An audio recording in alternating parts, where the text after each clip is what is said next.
Pria itu melemparkan alat penghitung waktu ke pos komando. Lalu pergi ke toko buku dan membeli buku catatan berwarna merah. Saat di rumah dia membuat lubang di tengah buku. Lalu memasang alat pegas di dalamnya. Dan menggunakan tangan untuk memeriksa kekuatan pegasnya. Lalu dia memasukkan granat. Dan menarik pemicunya. Lalu dia menutup buku catatan itu. Dan menutup rapat buku itu dengan karet gelang. Lalu dia mendorong buku itu ke bawah tempat tidur. Meletakkannya di bawah lantai.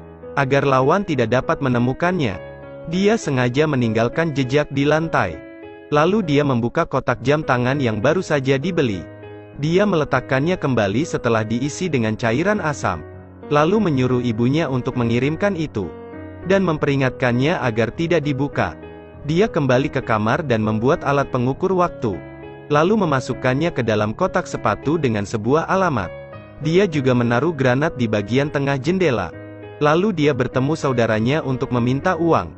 Juga memberitahunya untuk membawa tinda. Dan menyuruhnya untuk datang ke rumah. Untuk mengambil kotak sepatu di samping tempat tidur. Di dalamnya ada granat dan kertas alamat. Dan sebelum besok sore lemparkan granat ke rumah pengkhianat Fuong Qin Han. Dia menyapa ibunya lalu berbalik untuk pergi. Tapi saat keluar dia melihat pria Jepang yang sedang menindas tetangganya. Lalu dia berjalan ke pria Jepang itu. Hanya dalam beberapa pukulan pria Jepang itu langsung terjatuh kalah. Setelah itu dia menyapa tetangganya lalu berbalik dan pergi. Saat itu dia menginjak penutup saluran air yang rusak. Dia membukanya, lalu menyalakan korek api untuk memeriksanya. Tapi di saluran air itu tidak ada apapun. Dia terpikir suatu ide. Di sisi ini para master telah tiba di titik pertemuan. Mereka menumpuk kayu di tengah jalan. Untuk menghadang mobil pengantar opium dari Hoangka. Lalu mereka menawan orang yang di dalam mobil itu. Di saat yang sama Dotin mengendarai mobil berisi obat-obatan menuju ke sana. Dan terlihat mobil orang Jepang yang sedang mengejarnya. Jadi dia berpura-pura sedang memperbaiki mobil. Tapi sebenarnya dia sedang berbicara dengan masternya. Setelah saya berkendara ke satu arah. Kita harus bergegas menukar mobil. Dan ingat di bawah mobil ada bom waktu. 10 menit dari sekarang bom itu akan meledak. Perhatikanlah waktu sebaik mungkin. Tak lama mereka bergegas berganti mobil. Dia mengendarai mobil berisi opium ke depan pintu posko. Lalu turun dari mobil itu. Dan memberitahu pria Jepang tentang itu. Beri ruang untukku. Pria Jepang itu menyuruh bawahannya untuk memeriksa. Jika saya jadi Anda saya tidak akan pergi. Pria Jepang itu memperhatikan bawahannya. Tak lama bom waktu di mobil itu meledak. Membuat ledakan yang besar. Saat itu dia bergegas memasang bom waktu di kendaraan pria Jepang itu.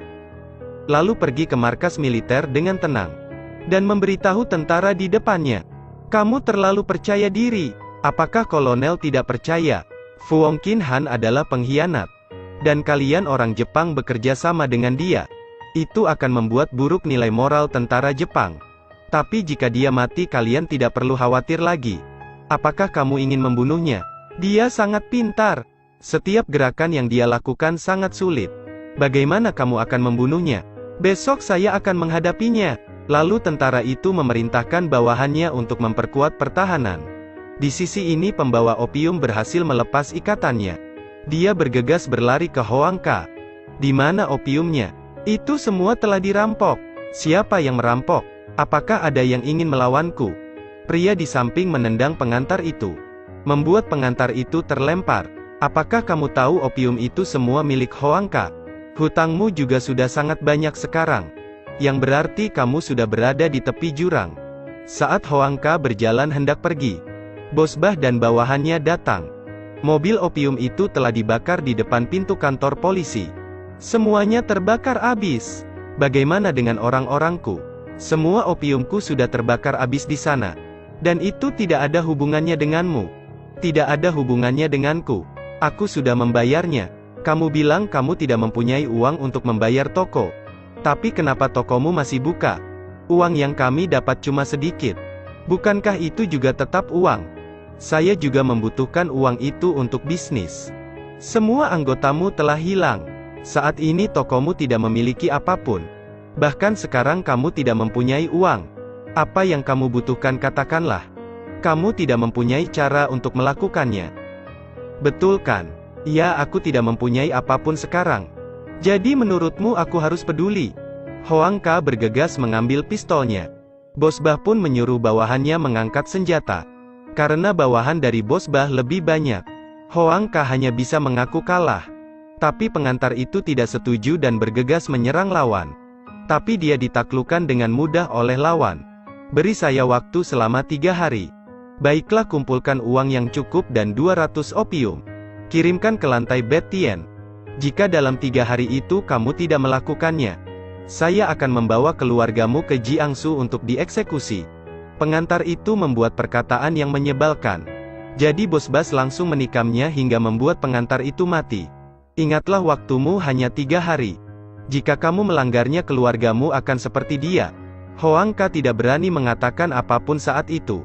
Keesokan harinya dia datang menemui Liu untuk meminta uang. Tapi saat itu Tiet Lem melihatnya. Dia bergegas ke sana dan melempar Hoang Ka. Dia tidak tega kekasihnya ditindas oleh Hoang Ka. Jadi dia melepaskan tendangan yang membuat Hoang Ka terlempar dan jatuh. Lalu melemparkan pisau ke arahnya. Tapi pisau itu tidak mengenai Hoang Ka. Mulai sekarang kamu jangan mengganggu Liu lagi. Di sisi ini Puong Truong menerima undangan ke pesta pertunangan. Puong Truong pergi ke toilet. Lalu diam-diam menyembunyikan senjatanya di sana. Tapi saat dia pergi, Liu Tang masuk ke toilet itu.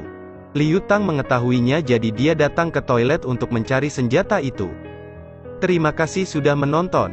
Ikuti terus Edelweiss Review untuk mendapatkan review film terbaru.